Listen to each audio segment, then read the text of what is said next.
In the 1860s, almost every family had at least one post-mortem photograph. But just a few decades later, the tradition had almost completely disappeared.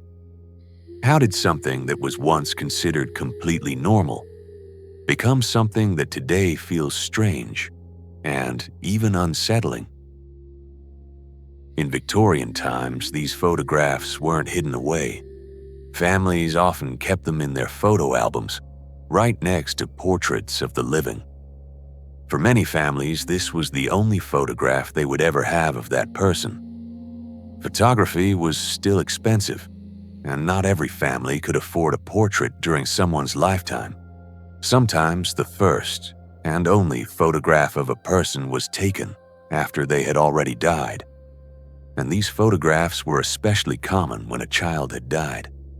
In the 19th century, child mortality was tragically high, and for many parents, this photograph became the only memory they had of their child. Some of these images were arranged so carefully that, at first glance, you might not even realize the person in the photograph had already died. Photographers sometimes posed the body as if the person were simply resting. In other cases, the deceased was photographed sitting upright, supported by hidden stands, the same devices photographers use to keep living subjects still during long exposure times. In some photographs, the eyes were even painted onto the image afterward to make the person appear alive. So, if this tradition was once so normal and so meaningful to families, why did it disappear so quickly? When photography first appeared in the 19th century, it introduced something completely new to human history: the ability to preserve a person's face exactly as it was. For the first time, people could keep the image of someone they loved, even after that person was gone. And in the Victorian era, death was far more common than it is today. Diseases that are easily treated now could become a death sentence in a matter of days. Epidemics, infections, and limited medical knowledge meant that loss was something many families experienced again and again. In some places, child mortality was especially devastating. Many parents lost children before they ever had the chance to grow up. And for some families, this heartbreaking loss happened more than once. Because of this, photography became something more than just a new technology. It became a way to hold on to someone, to preserve a face that might otherwise slowly fade from memory. To modern viewers, these photographs can feel unsettling, but in Victorian society, death was not hidden away the way it often is today. When someone died, the body usually remained in the home for several days, while family and neighbors came to pay their respects. These gatherings were known as mourning visits. The home itself became the center of farewell. Curtains were drawn, mirrors were sometimes covered, and relatives would sit quietly with the deceased before the funeral. Children were not shielded from these moments either. They often witnessed death as a natural part of family life. In a world where death was so visible, a final photograph did not feel shocking.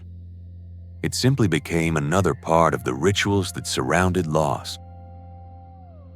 But by the late 19th century, something began to change. Photography itself was changing rapidly. New techniques made portraits faster, cheaper, and far more accessible than before. Small portrait photographs, known as carte de visite, suddenly became extremely popular. People began visiting studios not just once in their lifetime, but many times. Families collected these portraits, exchanged them with friends, and kept them in albums filled with images of relatives who were very much alive. For the first time, many people already had photographs of themselves long before death ever came. And slowly, the idea of waiting until someone had died to take a portrait began to disappear. At the same time, another change was quietly reshaping how people experienced death.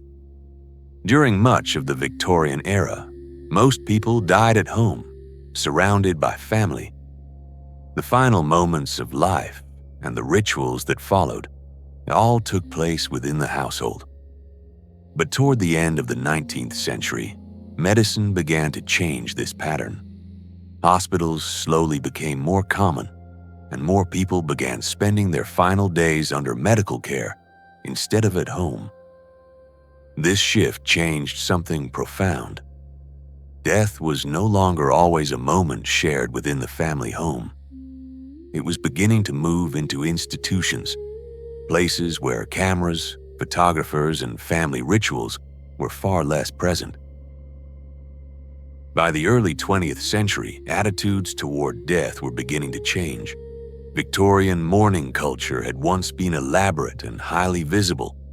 People wore black clothing for long periods. Homes displayed mourning decorations, and grief was openly expressed in daily life.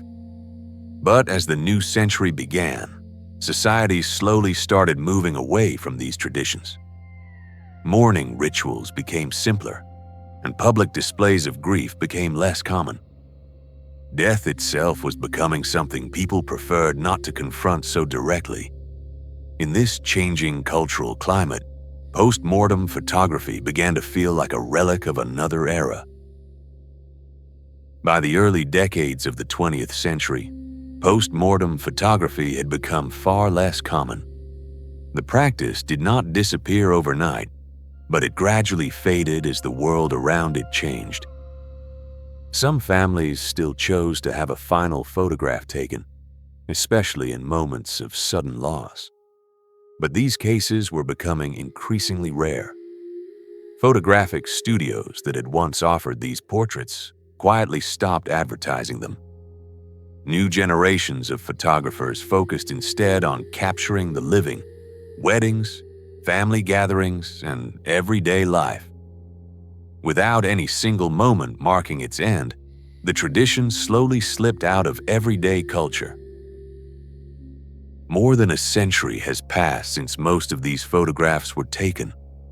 The people in them lived in a world that was very different from our own, a world where photography was still new, and every image carried enormous meaning. Many of these portraits have survived quietly in family albums, archives, and forgotten boxes of old photographs. And today they remain rare glimpses into private moments from another time, moments of loss, remembrance, and the deep bonds between families. Thank you for watching this video. I'm curious, have you ever come across photographs like these in your own family archives? Perhaps among old pictures of relatives or in family albums passed down through generations. If you have, I would love to hear about it. Share your story in the comments. And if you're interested in the hidden history behind old photographs, consider subscribing to the channel.